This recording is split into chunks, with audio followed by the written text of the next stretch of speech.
Wow, good to see everybody. We have a packed house today, yet another packed house as we crisscross the state. You guys excited? You should be. This is the first in the nation primary. The whole country is absolutely watching. There's energy, there's excitement. I mean, look at this room. It's just really great. And so, as you guys know, Nikki has been crisscrossing all over the state. She's been going to diners and restaurants and breweries and town halls and rallies and all this kind of stuff. And everywhere she goes, the momentum builds and builds as we get closer and closer to Tuesday. We're going to bring her out here in 2 seconds. The big message for myself, for everybody, is get out the vote. Get out the vote, get out the vote, right? No matter what happens, the more people we get out, the more people we bring to the table, gives us a real chance to do something nobody thought was possible. We always wanted to make this a two-person race. We did it. We always wanted Nikki to come out stronger in New Hampshire than she was in Iowa. We're going to do that. We're going to give her a lot of momentum going into South Carolina. And if we can pull something off that none of those folks in the back, none of the media thought was possible, and actually beat Donald Trump and reset this whole election for the country, that would just be the cherry on top. That would be incredible. That would be incredible. Secretary Scanlon said that we're going to have record turnout on the Republican side. That's exciting. The weather is going to be really, really good. I promise. I'm a politician. I never promise anything and don't come through, right? But there is a lot of excitement. So I'm quite serious in terms of you guys are here, you get it, right? But talk to your family, talk to your friends, talk to your coworkers, talk to the weird uncles, the crazy cousins, bring your pets. I don't care. We all got to get out to vote on Tuesday because, as we said, there's really an opportunity here. Everybody's watching, which is pretty cool. I'm going to bring out someone before we bring Nikki out. I want to bring out someone who has got onto really got behind Nikki, really had the idea to make this happen. A huge family history here. Let's hear it. He's not gone yet. He's still around. The great Congressman Charlie Bass. Let's hear it for Charlie.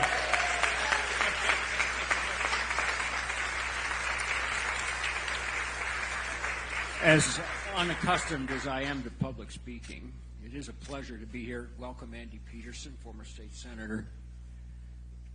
Peterborough is a great place to live.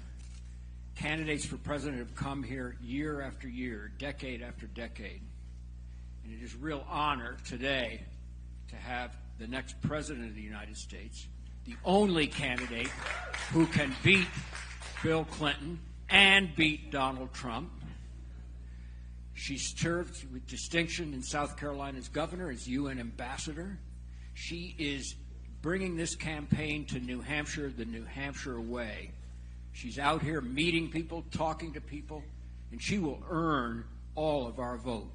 It is with great pleasure that I bring you Governor Nikki Haley.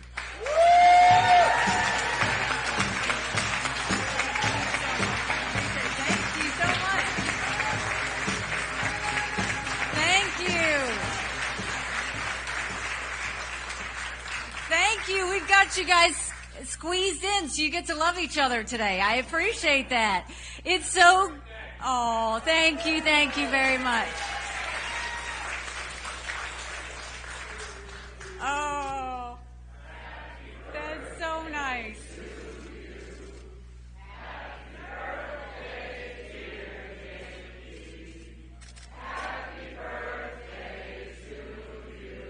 Thank you. And you can all give me a birthday present on Tuesday. Just saying. How many of you are hearing me for the first time? Raise your hand. All of you. Well, it's great to see you. Well, I'm glad you're here. We just came from Keene. We had a great event there. I will tell you, we have had a whirlwind of so many days with your governor, Chris Sununu. Give it up for him. He is an incredible governor. And Congressman, thank you for hosting us in your sweet town of Peterborough. It's great to be here. You know, it's a tough time right now in the country. You don't have to turn on the news to see it. We're $34 trillion in debt. We're having to borrow money just to make our interest payments. China owns some of that debt. And I would love to tell you that Biden did that to us. But I've always spoken in hard truths, and I'm going to do that with you today.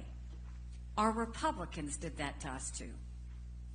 You go back and look at that $2.2 trillion COVID stimulus bill that they passed with no accountability, that has now left us with over 80 million Americans on Medicaid, 42 million Americans on food stamps. That's a third of our country.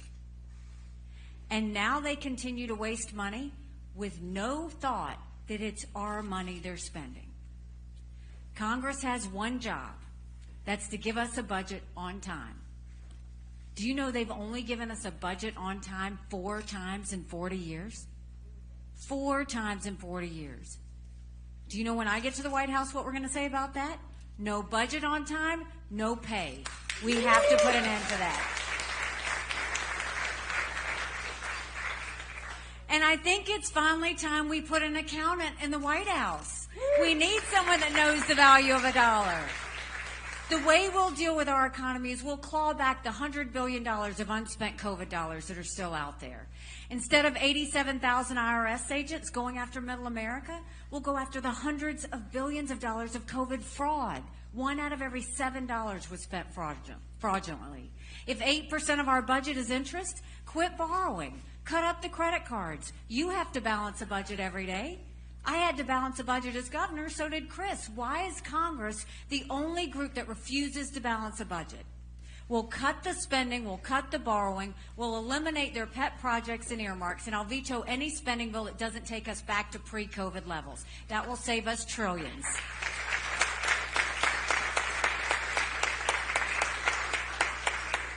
And government's way too big and way too bloated. So we're going to take as many federal programs as we can and send them down to the state level. That way we reduce the size of the federal government, but we empower people on the ground. Think education, think welfare, think health care, think mental health.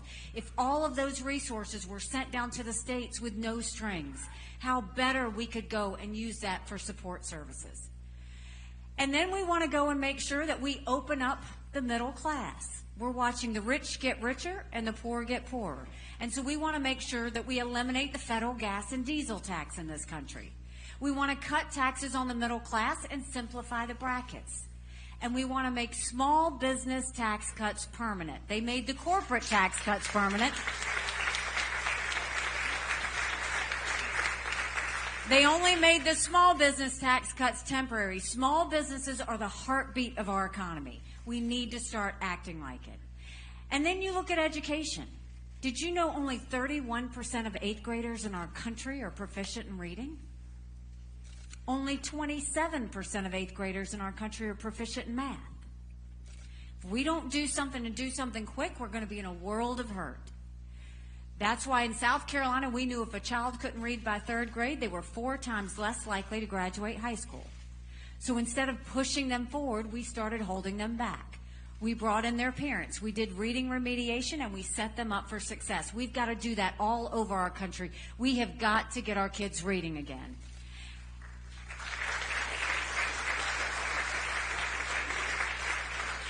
And no parent should ever wonder what's being said or taught to their child in the classroom. We need complete transparency in the classroom.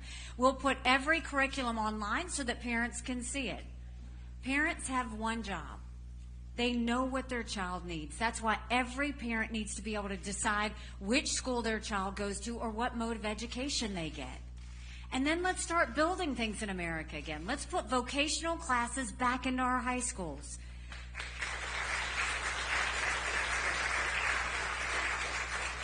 In South Carolina, we had apprenticeships all over our state. We taught our kids how to build the things we were making. That way we get them invested in our economy even before they finish school. And then when it comes to the border, I don't even know what to say. It doesn't even look like the United States of America. I can't even believe we're allowing this lawlessness to happen. 8 million illegal immigrants have come to that border. We had more fentanyl cross the border last year that would kill every single American. Number 1 cause of death for adults 18 to 45, fentanyl. And don't think for a second China doesn't know what they're doing when they send it over. When I was governor of South Carolina, regardless of what Donald Trump says, I passed the toughest illegal immigration law in the country. We'll do what I did in South Carolina, and we'll go national with it. We'll do a national E-Verify program and require require every business show that the people they hire are in this country legally. We will defund sanctuary cities once and for all. No more safe havens for illegal immigrants. We'll put 25,000 Border Patrol and ICE agents on the ground and let them do their job. We'll go back to the Remain in Mexico policy so that no one even steps foot on U.S. soil. And instead of catch and release, we'll go to catch and deport. That's how we'll stop everything that's happening on the border. And then my parents always taught me, you take care of those who take care of you. But I'm going to ask you if we're taking care of those who take care of us. Right now in America, over 35,000 of our veterans are homeless. 1 in 3 suffers from PTSD or thoughts of suicide. We lose 22 heroes a day to suicide. If a veteran needs a doctor's appointment, on average, it takes 29 days. Why 29 days? Because on the 30th day, they can go to the doctor or hospital of their choice. So midway through the 29 days, they get a call to reschedule, and the clock starts all over again. It's shameful how we treat our veterans. I'm the wife of a combat veteran. My husband deployed to Afghanistan. When he came home, that was a lot of prayers answered. But when we got home, that's when life got hard. Michael couldn't hear loud noises. He couldn't be in crowds. Life had passed him by for the year that he was gone, and the transition was tough. We can't just love our men and women when they're gone. We got to love them when they come back home, too.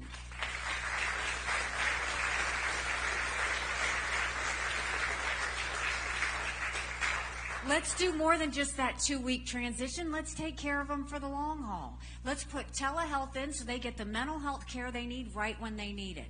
Let's let them go to the doctor or hospital of their choice. They've earned that right. And I think the best way we take care of the VA health care system, I think every member of Congress should have to get their health care from the VA, and you watch how fast that gets fixed. It'll be the best health care you've ever seen, guaranteed. And there were 2 things when I was at the United Nations that Russia, China, and Iran never wanted us to have. They never wanted us to have a strong military, and they never wanted us to be energy independent. We won't just be energy independent, we'll be energy dominant. We'll get the EPA out of the way. Right now, they care more about sagebrush lizards than they do about whether you can afford your utility bill. We'll speed up our permitting. We'll speed up the pipelines, including the Keystone Pipeline. We'll make sure we export as much liquefied natural gas as we can. We'll do nuclear power. Instead of it just being our energy policy, we'll turn it into an economic powerhouse. That will help us pay down our debt. That will help us reduce inflation and get us back on track. No more getting dirty oil from Iran and Venezuela or going hat in hand to Saudi Arabia. And then when it comes to national security, the world is on fire. You've got a war in Europe. You've got a war in the Middle East. You've got North Korea testing intercontinental ballistic missiles capable of hitting the U.S. You've got China on the march. But make no mistake, none of that would have happened had we not had that debacle in Afghanistan. The idea that my husband and his military brothers and sisters who served there had to watch us leave Bagram Air Force Base in the middle of the night without telling our allies who stood shoulder to shoulder with us for decades because we asked them to be there. Think about what that told our friends. More importantly, think about what that told our enemies. And now our enemies smell blood in the water. And that's why we're seeing all these flare-ups all over the world. But think about our number 1 national security threat, China. They've totally infiltrated our country. And that's not me exaggerating. They're already here. They bought 400,000 acres of U.S. soil, most recently near Grand Forks Air Force Base, where our most sensitive drone technology is. They put millions of dollars into our universities, spreading Chinese propaganda and stealing our research. Everybody got upset with the Chinese spy balloon, right? Rightfully so. What about the fact that it connected with the U.S. internet company, picked up all that surveillance and took it to China? 90% of our law enforcement drones in America are Chinese. Think about the mini surveillance that's happening. You've got Chinese police stations around our country. You've got a spy base going off our shores in Cuba. You've had more Americans die of fentanyl than the Iraq, Afghanistan, or Vietnam wars combined. And China has built up their military at a scary pace. They now have 500 nuclear warheads. That's 100 more than they had a year ago. They've built the largest naval fleet in the world. They have 370 ships. They'll have 400 ships in 2 years. We won't even have 350 ships in 2 decades. They're doing cyber. They're doing artificial intelligence. They're doing space. They've developed hypersonic missiles. We've barely gotten started. And now they're the lead developer of neurostrike weapons. Weapons engineered to change the brain activity of military commanders and segments of the population. That's who we're dealing with. Don't let Biden tell you China is a competitor. I dealt with China every single day at the United Nations. They never saw us as a competitor. They always saw us as an enemy. We have to start looking at them the way they look at us. So how do we deal with China? We stop the sale of any U.S. land, and we take back the land they've already purchased. We go to our universities and we say, you either take foreign money or you take American money, but the days of taking both are over, and you get that infiltration out of our schools.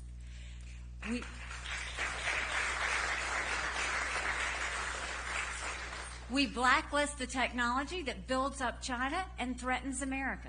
The Biden administration approved 70% of it. The Trump administration approved even more than that.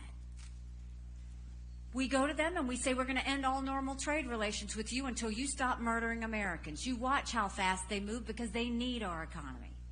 And then we build up our military so that we're strong. Strong militaries don't start wars. Strong militaries prevent wars. And you don't do that by throwing a bunch of money in the Department of Defense. You actually clean it up. You take out the bureaucracy, take out the red tape, make sure that we get it moving. Tell them to stop playing favorites with defense contractors. And we have to get rid of all these programs that don't do anything for our military. For goodness sake, they have got to stop these gender pronoun classes. It's demoralizing to our military. We can take this on. But you can't do it by putting your head in the sand. You got to be strong and tell them what we expect of them. So these are we know what to do domestically. We know what to do with national security. Now we just have to decide what to do. So now it's time for more hard truths. I voted for Donald Trump twice. I was proud to serve America in his administration. But rightly or wrongly, chaos follows him. You know I'm right. Chaos follows him. And we can't be a country in disarray and a world on fire and go through 4 more years of chaos and survive it, because we won't. More than that, we cannot ever have a President Kamala Harris. That should send a chill up your spine. But right now, if you look at any of these head-to-head polls, Biden and Trump are even. On a good day, Trump might be up by 2 points. We will see what happened in 2018, in 2020, and 2022. I'm in every one of those same general election polls. I beat Biden by 17 points.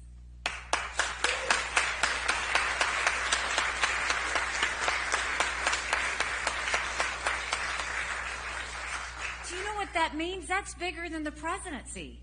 That's governorships, that's House, that's Senate, that's all the way down to the school board. You win with a double-digit mandate like that.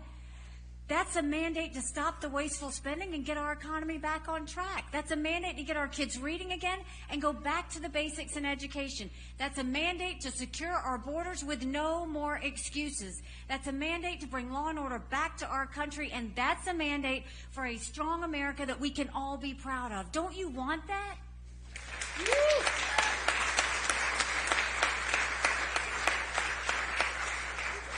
Because we could have that. And you know, Trump keeps bashing that poll that has me 17 points up. He said it was a dirty poll.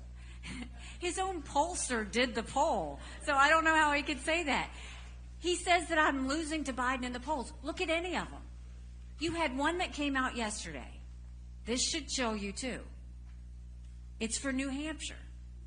It's what would happen in a general election in New Hampshire. Trump loses to Biden by 7 points in New Hampshire. I defeat Biden. It is what it is. You have the opportunity right now to decide, do we want more of the same or do we want to go forward? More of the same is not just Joe Biden, it's also Donald Trump. More of the same is acknowledging the fact that 70% of Americans say they don't want Trump or Biden.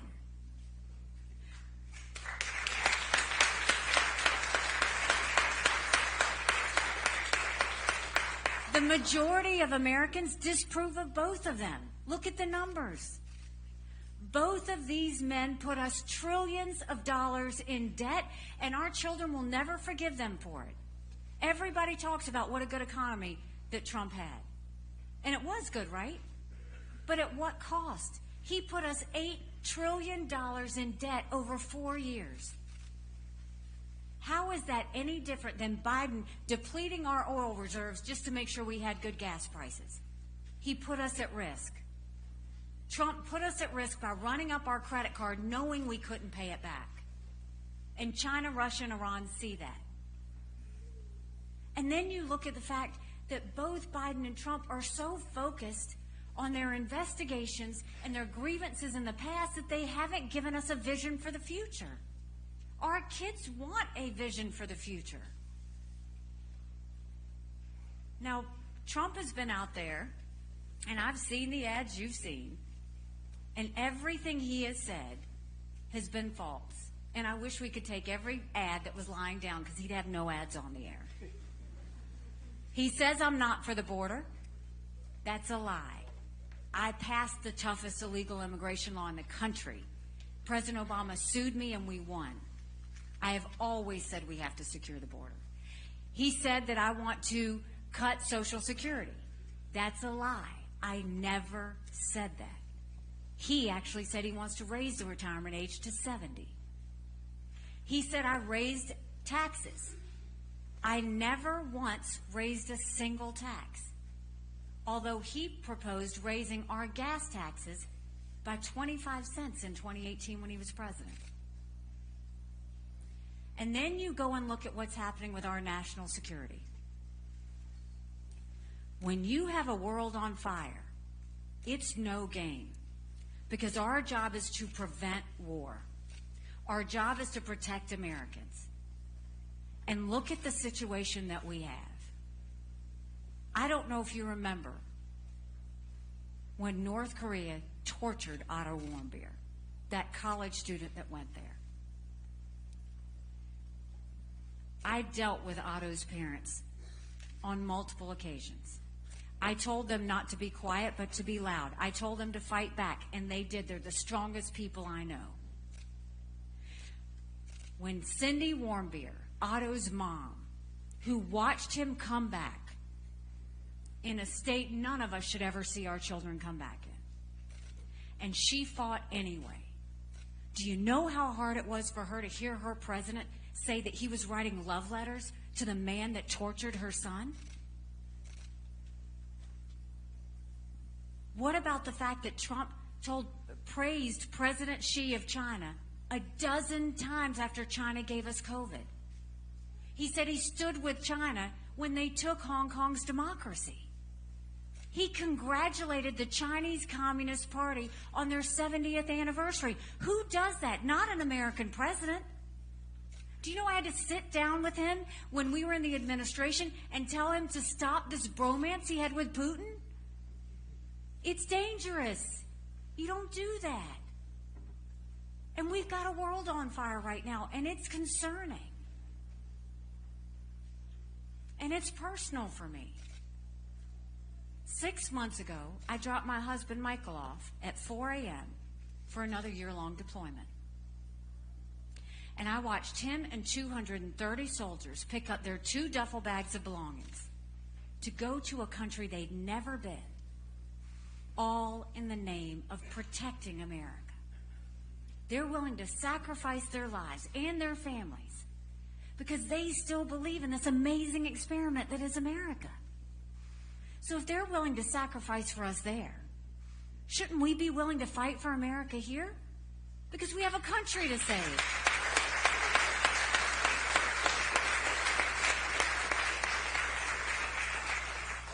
And are we really going to go to our kids and tell them that their options are two 80-year-olds for president? Now think about this. That's not being disrespectful. Look at the difference between Joe Biden now and 2 years ago. What keeps me up at night is what happens between now and Election Day, because I know that Russia, China, and Iran see the state that he's in.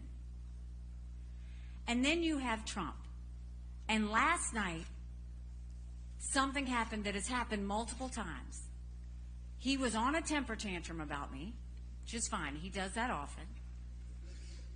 But he went on and talked about how I kept the police from going into the Capitol on January 6th. Went on and repeated that I didn't do anything to secure the Capitol. Let's be clear. I wasn't in the Capitol on January 6th. I wasn't in office on January 6th. He mentioned it 3 times. He got confused. He got confused and said he was running against Obama. He never ran against Obama. Don't put our country at risk like this. This is not personal. I have no personal grievances with Donald Trump. It is personal when it comes to my kids. I don't want them living like this. So when you go on Tuesday, that's the choice you get to make. Is do we hold back or do we go forward? Someone asked me while I was running, and I said, you know, my parents came to this country 50 years ago to an America that was strong and proud and full of opportunities. I want them to know that country again. I'm doing this for my husband, Michael, and his military brothers and sisters. They need to know their sacrifice matters. They need to know that we love our country. I'm doing this for my daughter who just got married, and I saw how hard it was for her and her husband to buy a home. The average home buyer in America now is 49 years old. The American dream is leaving them. And I'm doing this for my son who's a senior in college, and I'm tired of watching him write papers of things he doesn't believe in just to get an A. That's not us. That's not America. And for the first time, 81% of Americans don't think their kids are going to live as good of a life as we did. We can't be okay with that. I'm not okay with that. We do have a country to save. But I'll promise you this. If you join with us on Tuesday, if you bring 10 friends with you, and you join this movement, I promise you, our best days are yet to come. Thank you very much. God bless you. I appreciate it. Thank you. Thank you so much. Thank you. Very nice. Thank you.